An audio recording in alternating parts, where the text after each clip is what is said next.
સિહોર તાલુકાના કૃષ્ણપરા ગામે માં મેલડી સખી મંડળ દ્વારા આયોજિત રેસ્ટી બેઝિક કેન્ડલ મેકિંગ તાલીમનું આયોજન કરાયું હતું। સિહોર તાલુકાના કૃષ્ણપરા ગામે માં મેલડી સખી મંડળના પ્રમુખ નિર્મળાબેન કાળુભાઈ વાઢેર દ્વારા 8 મહિના સર્ગર્ભા સ્ત્રી ભૂમિકાબેન રાકેશભાઈ ડોડિયાનું સન્માન કરાયું હતું। હેતુ ગ્રામીણ વિસ્તારની બહેનોને પ્રોત્સાહન કરી તેમનો આત્મવિશ્વાસ વધારવો અને તે આત્મનિર્ભર બની તેમના પરિવાર અને ગામનું નામ રોશન કરે। આ કાર્યક્રમમાં ઉપસ્થિત કૈલાસબેન ગોહિલ, તાલુકા પંચાયત ક્લસ્ટર કોઓર્ડિનેટર સીસી અને કાર્તિકભાઈ વાઢેર ઉપસ્થિત રહ્યા હતા। કેમેરામેન ઘનશ્યામ ગોહિલ સાથે વિપુલ બલિયા, જીએ ન્યૂઝ, સિહોર। આપનું નામ?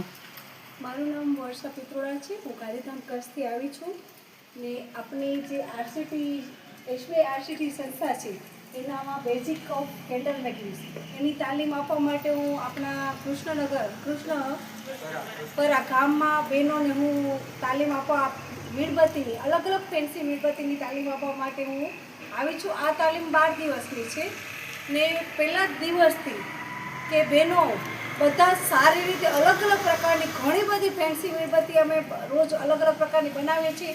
બહેનો ખૂબ જ ઉત્સાહથી સારામાં સારી બધી ઘણી બધી ફેન્સી કેન્ડલ્સ સારી રીતે બધા બનાવે। એ વાતનો મને ખૂબ જ આનંદ છે કે બહેનો આટલા ઉત્સાહી છે। પોતાના ઘર પરિવાર બાળકો, ઘણા બહેનો તો ખેતરોમાં ડાળી ઉપર જાય છે, ઘણા બહેનો હીરા ઘસા જાય છે, ઘણા બહેનો અલગ અલગ કરે છે, અમુકની હોટલો પણ છે।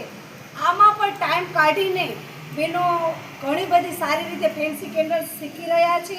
એ વાતનો મને ખૂબ જ ગર્વ છે અને શીખીને બહેનો પોતાની આત્મનિર્ભર બનશે। ઘર પરિવાર બાળકો બધું ઘર બેઠા સાચવીને બહેનો ફેન્સી અલગ અલગ ટાઈપની મીણબત્તી બનાવશે, ફેન્સી કેન્ડલ્સ બનાવશે અને બનાવીને આ રીતે આત્મનિર્ભર બનીને પોતાના પગભર થઈને પરિવારને મદદરૂપ થશે ને આત્મનિર્ભર બનશે। એ વાતનો ખૂબ જ મને ગર્વ છે। તમે આ કાર્યક્રમમાં આવ્યા, તમને કેવો આનંદ છે? મને ખૂબ જ આનંદ થયો છે કે આપણી બહેનો આટલા ઇન્ટરેસ્ટથી સારી રીતે ફેન્સી કેન્ડલ્સ બનાવી રહી છે